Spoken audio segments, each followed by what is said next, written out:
نہیں، یہ تو ایسا ہے کہ اپنی اصلاح بھی کرنا ہے، امت کی بھی فکر کرنا ہے. ومن احسن قولا ممن دعا الی اللہ میں یہی کہا گیا ہے کہ دین پر چلتے ہوئے اور لوگوں کو بھی دین کی طرف بلانا. تو کام کا ہونا یہ ہے کہ کام کرنے والوں میں صفات آ رہی ہیں. دوسری بات یہ فرمائی، مجھے یہ خطرہ ہے کہ کام کرنے والوں کی نظر جو ہے وہ خالق سے ہٹ کر مخلوق پر آ رہی ہے. تو اپنی نگاہ مخلوق پر نہ ہے. اگر مخلوق پر آئے گی تو پھر اپنے لیے جو ہے انہیں اللہ کے ساتھ شریک کرنا ہو گیا کہ ان سے بھی ہوتا ہے، ان سے بھی ہوتا ہے. اور جب یہ یقین آئے گا تو پھر آدمی کا جمنا بھی مشکل ہوگا، کیونکہ استقامت جو ہے یقین کے بغیر نہیں ہے. 4 چیزیں تو یقین کے راستے سے ہی آئے گی.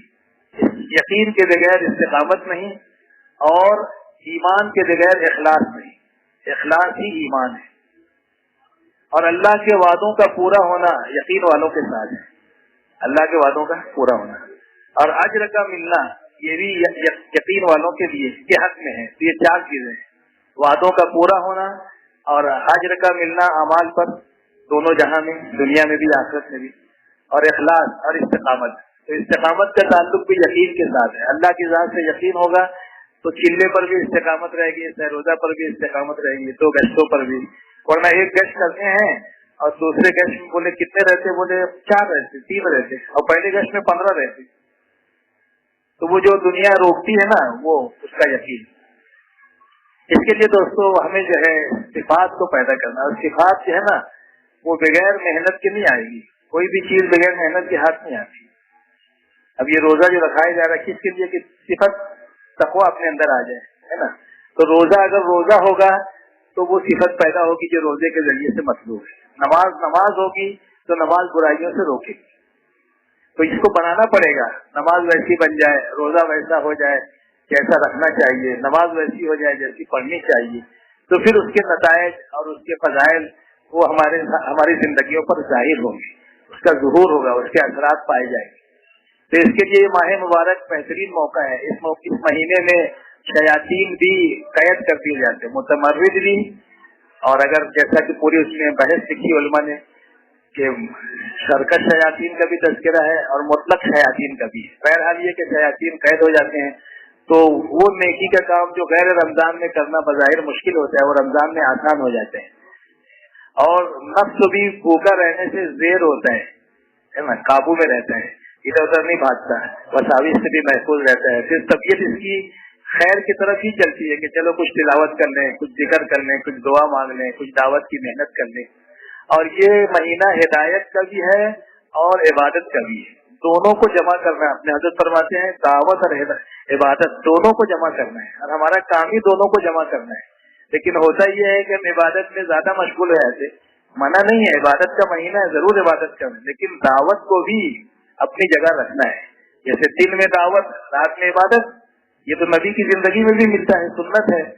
اور بزرگوں کی زندگی میں بھی کہ ہم نے مخلوق تقسیم کر رکھا اپنے اوقات کو.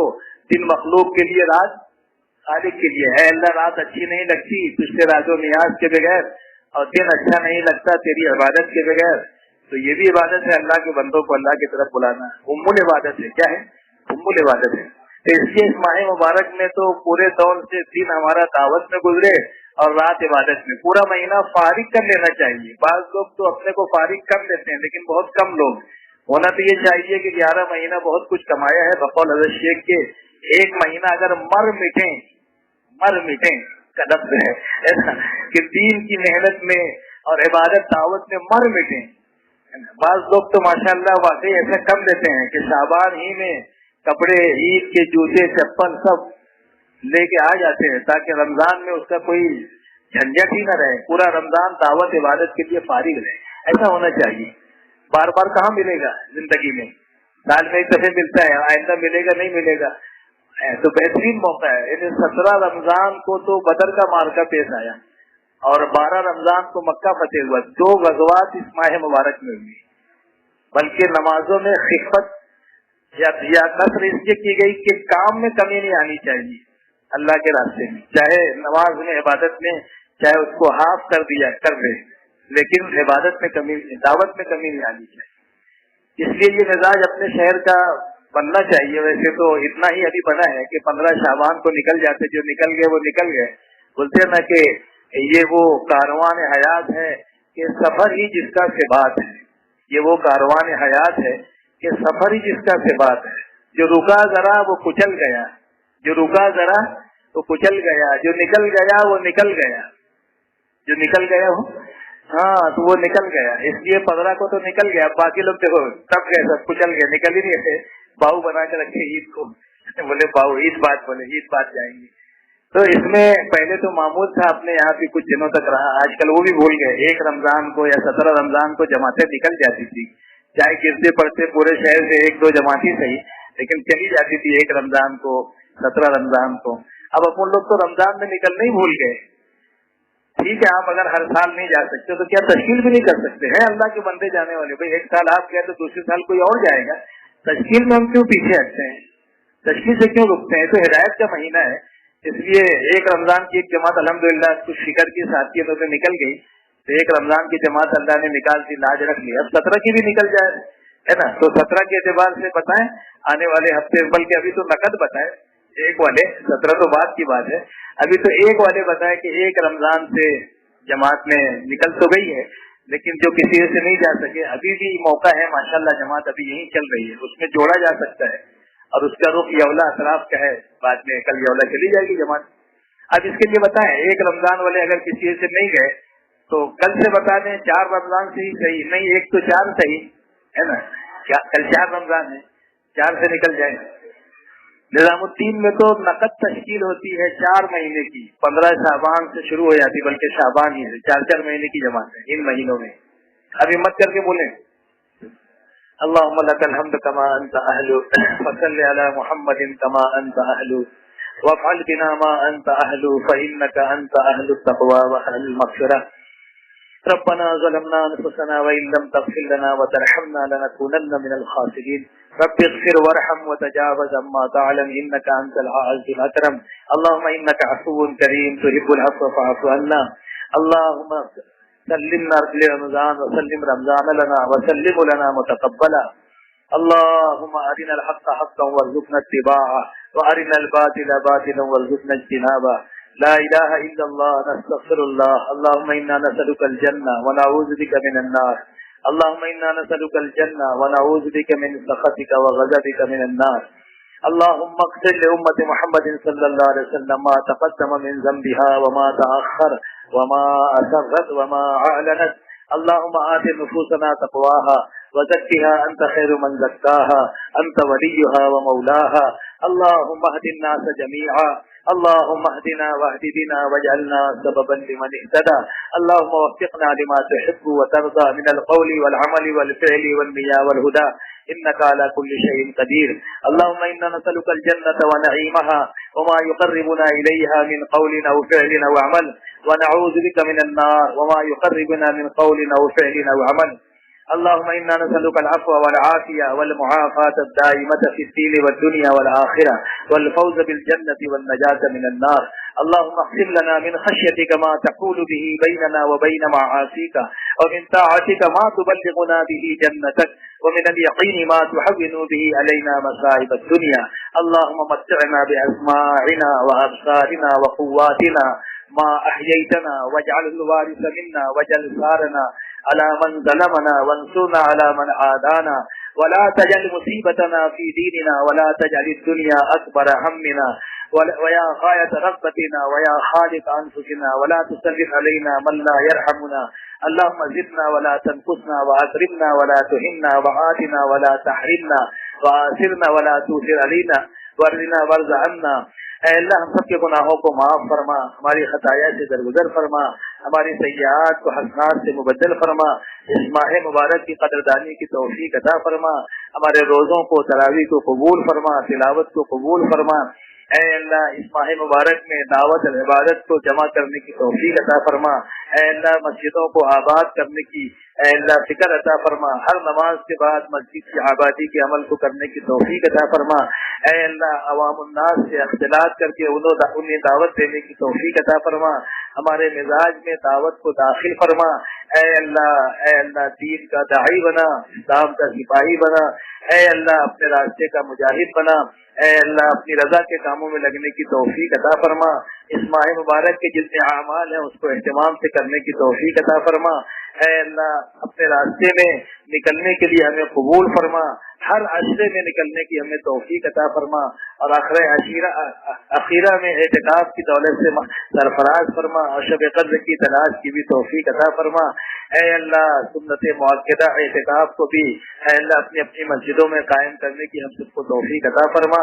اے اللہ قدم قدم پر رہبری فرما، بیماروں کو شفا عطا فرما، اے اللہ بلاؤں کو رفع فرما، دفع فرما، اے اللہ بیماروں کو شفا عطا فرما، مرحومین کی مغفرت فرما، مقروضین کو قرضوں سے سبکدوش فرما، امت کی پریشانیوں کو دور فرما، حرمین شریفین کی حفاظت فرما، دینی مراکز کی حفاظت فرما، اے اللہ نظام الدین کی حفاظت فرما، پورے عالم میں جتنے دینی مراکز ہیں، قرآنی مکاتب ہیں، عربی مدارس ہیں، مساجد ہیں، مقابر ہیں، معابد ہیں، دینی جماعتیں ہیں، سب کی حفاظت فرما، دن دونی رات چوبی ترقی عطا فرما، اے اللہ رکاوٹ ڈالنے والوں کو بھی ہدایت نصیب فرما، اے اللہ کام کو پہلے سے بہتر حالت میں جاری اور ساری فرما، اے اللہ قدم قدم پر رہبری فرما، مراشد امور الہام فرما، مہمات امور پر ہماری اعانت فرما، اے اللہ جب تک زندہ رکھ اسلام پر قائم فرما، صحت تندرستی کے ساتھ، عافیت کے ساتھ، اخلاص استخلاص کے ساتھ، استقامت کے ساتھ دین کے کام میں لگے رہنے کی توفیق عطا فرما،